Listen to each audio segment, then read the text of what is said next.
The way Edward said artist made it sound like a hobby for people who didn't matter. Claire laughed, a real laugh, the kind I hadn't heard in months. It hit me like a bowstring snapping mid-performance. That was 6 months ago. The spring Vienna tour was supposed to be my triumph. 3 weeks performing with the Vienna Philharmonic, a career milestone. Instead, it became the overture to my downfall. While I played Mozart under chandeliers, Claire was playing house in Edward Langford's penthouse. My nephew James was the one who caught them. The FaceTime call came at 2 in the morning, Vienna time. I was at the Hotel Imperial, reviewing sheet music for the next performance. James's face filled the screen. Pale, anxious, far too young to carry the look he had. "Uncle Nathan," he said, his voice trembling. "I need to tell you something." "What is it?" I asked, setting my violin down. "I saw Aunt Claire tonight. At Mr. Langford's office. The building was dark, except for the penthouse. They were on the balcony and, God, I don't know how to say this." He swallowed hard. "They weren't working on blueprints." The bow slipped from my fingers. "What exactly did you see?" "They were kissing. And her dress wasn't all the way on. I took photos, just so you'd believe me." Seconds later, the images appeared on my screen. Claire pressed against the glass railing, Edward's hands in her hair, her red dress unzipped halfway down her back. The Chicago skyline sparkled behind them, mocking me with its indifference. The timestamp said 11:47 p.m., the same night she'd texted she was going to bed early with a headache. I played that night's concert flawlessly, every note mechanical, precise. The critics called it technically perfect, emotionally hollow. That felt about right. 3 days later, I was back in Chicago. Claire was in the kitchen humming Vivaldi's Spring, wearing diamond earrings I didn't recognize. "Nice earrings," I said, setting down my case. "Thank you," she said lightly. "A bonus from the Langford project. Must be quite a project. Working past midnight, getting jewelry." Her expression shifted. Surprise, calculation, then the calm mask she always wore when cornered. "You know," I said, "James saw you. He works in Edward's building. Or did you forget family while you were undressing for your client?" She set her coffee cup down with surgical precision. "I wasn't going to insult you by denying it." "How generous. You want me to apologize?" "Fine. I'm sorry you had to find out this way. But I'm not sorry it happened." She stood, smoothing her skirt with the same hands that once traced my face after performances. "Do you know what it's like being married to someone who loves dead composers more than living people?" she said. "You spend 6 hours a day locked in that studio. Edward builds empires. You play scales. I'm a musician. That's who I am. It's what you loved about me." "I was 29, she said bitterly.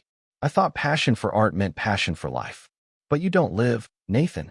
You rehearse. Every day, every gesture, every conversation. Edward makes me feel alive. Last week we flew to Monaco for lunch." "For lunch? When's the last time we went anywhere that wasn't for your work?" "So you threw away 22 years for lunch in Monaco?" "No. I threw it away for someone who makes me feel seen. When he walks into a room, people notice. When you walk in, people are polite. They applaud, they admire, but nobody needs you. Nobody fears losing you. The world doesn't change because Nathan Hale exists." "Except yours," I said. "My money changed your life pretty dramatically." She laughed, sharp, bitter. "Your money? Edward makes your yearly salary before lunch. That house you're so proud of? His wine cellar's worth more. You're a museum piece, Nathan. A relic playing music by ghosts." The divorce was swift. Her lawyer was her father's golf partner. Illinois law sided with the dependent spouse. She wanted the house, half my retirement, lifelong alimony, and maintenance of her established lifestyle. "You'll keep your violin," her lawyer said. "And one vehicle." "How kind." My mother, Margaret, wept when I told her. "She never deserved you," she said. My father, Richard, was quieter. "Your grandfather lost everything too," he said. "Came back from war to find his wife gone and the family farm sold. He rebuilt from nothing, died with nothing. He died with dignity," I said. Richard nodded. "Sometimes that's all a man gets to keep." 3 weeks later, I stood outside the Pentagon. The sun burned over Virginia's horizon, glinting off the limestone.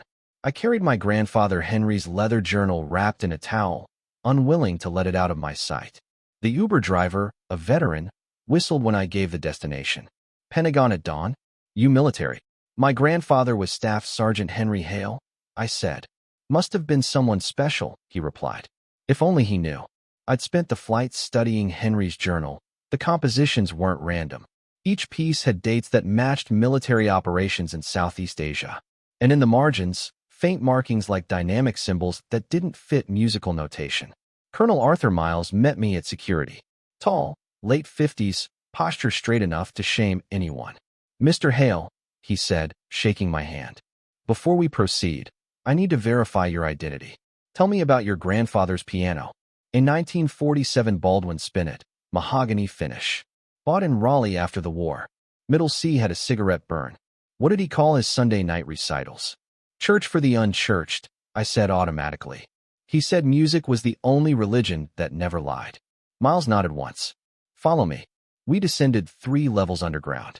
Security tightened with every door. Finally, we entered a windowless chamber lined with file boxes. Your grandfather's real service record, Miles said. What you're about to learn was classified beyond top secret. Even now, parts must remain sealed. He opened a folder. My grandfather stared back at me from the photograph. Young, sharp-eyed, standing beside a wrecked aircraft. Operation Silent Prelude, Miles said. Cambodia, February 1964. Officially, we weren't there. Officially, neither were the Soviets. But a Soviet reconnaissance plane went down. Henry's unit recovered it. What did they find? Early computer prototypes. Nuclear encoding systems. But that wasn't the real prize. Miles tapped another photo, a dying Soviet pilot. Victor Klov. He gave your grandfather information about Swiss bank accounts used to fund double agents. Account numbers, passwords, transfers. Henry memorized everything before turning the case over to command. Miles leaned closer. $22 million in 1964. Do the math. My throat went dry. Why didn't he claim it? Because claiming it would have exposed the operation. He chose silence. But he encoded everything in his music. The Pentagon owed him compensation he never took.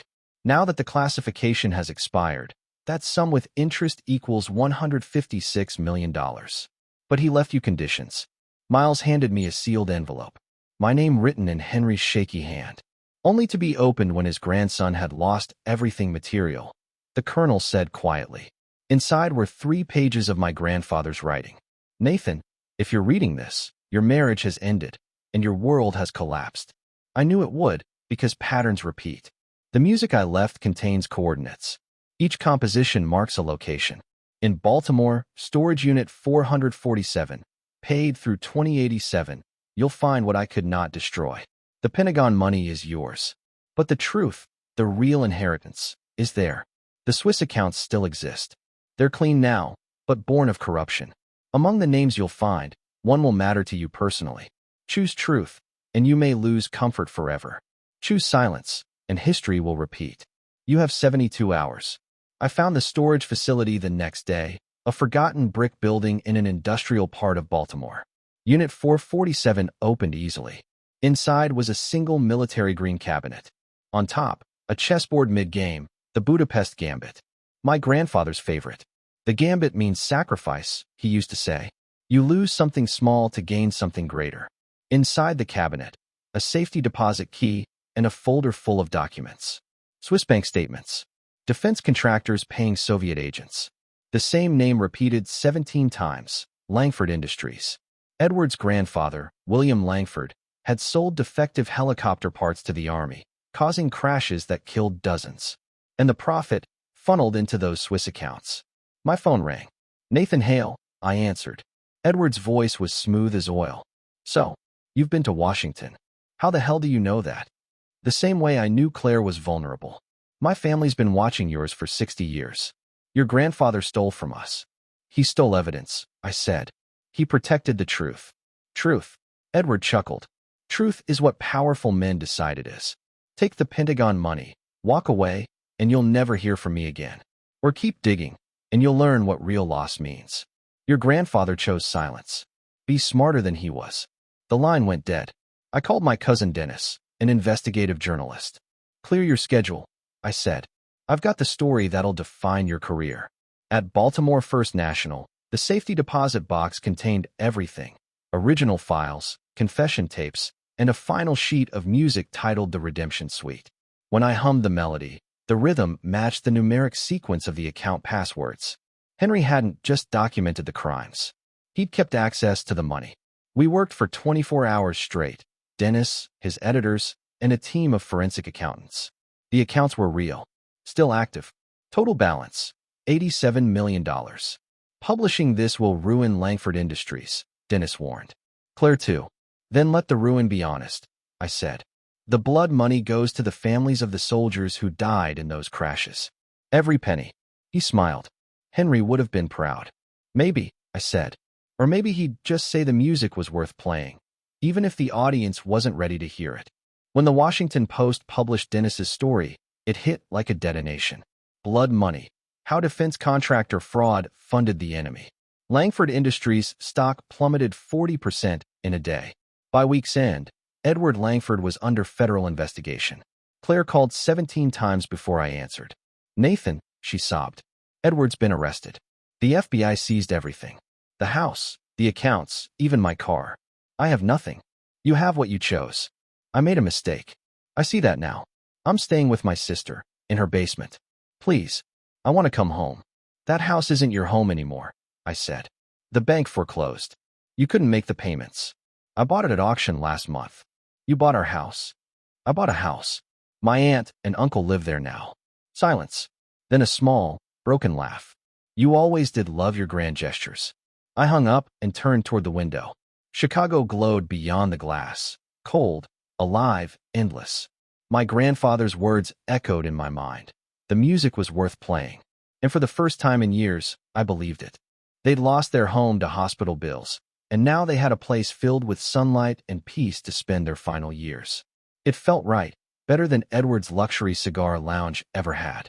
Claire's sobs on the phone were raw, the kind that used to tear me apart. Not anymore. What am I supposed to do now, Nathan? She asked, her voice cracking. The same thing I did, I said quietly. Start over. The only difference is you chose how yours ended. Mine was written for me. 6 months later, I returned to Symphony Center. My hands shook before the performance, not from nerves, but from something deeper, acceptance.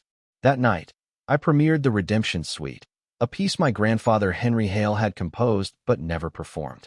The audience didn't know what they were truly hearing, how each rising chord carried the rhythm of bank codes disguised as harmony, or how tragedy had been transposed into music that soared above its origins.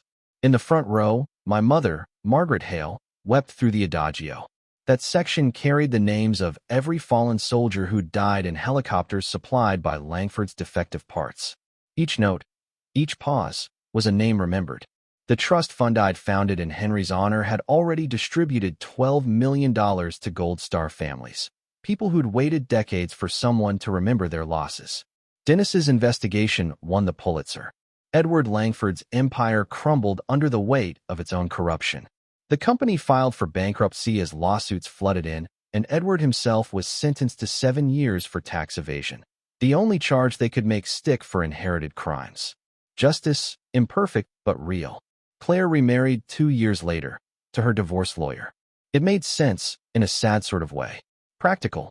Predictable. Maybe she'd finally found the stability she claimed she wanted.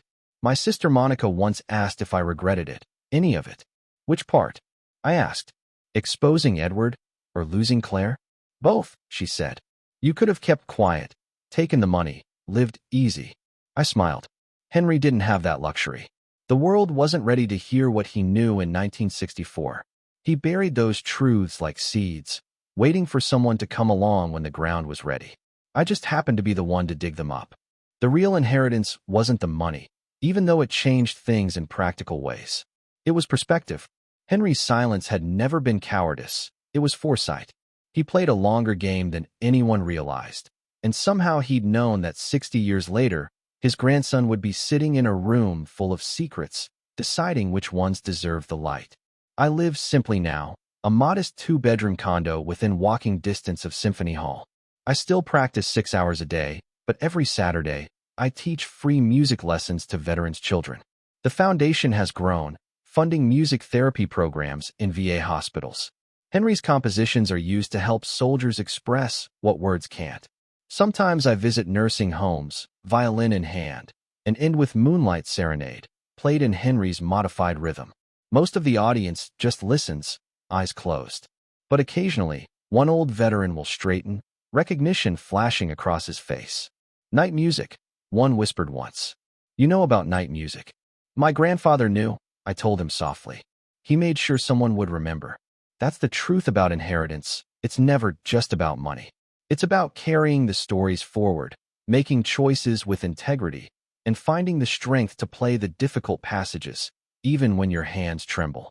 Henry Hale left me more than millions. He left me proof that justice can be delayed but not denied, that patience can outlive power, and that truth, when finally played, resonates longer than any silence. It took 60 years for his melody to reach its final note, but when it did, the sound was worth every loss that led to it. If this story touched you, share it with someone who believes that time doesn't erase truth, it reveals it. And if you've ever uncovered a secret buried in your own family's past, know this: some legacies aren't built on what we inherit, but on what we choose to redeem.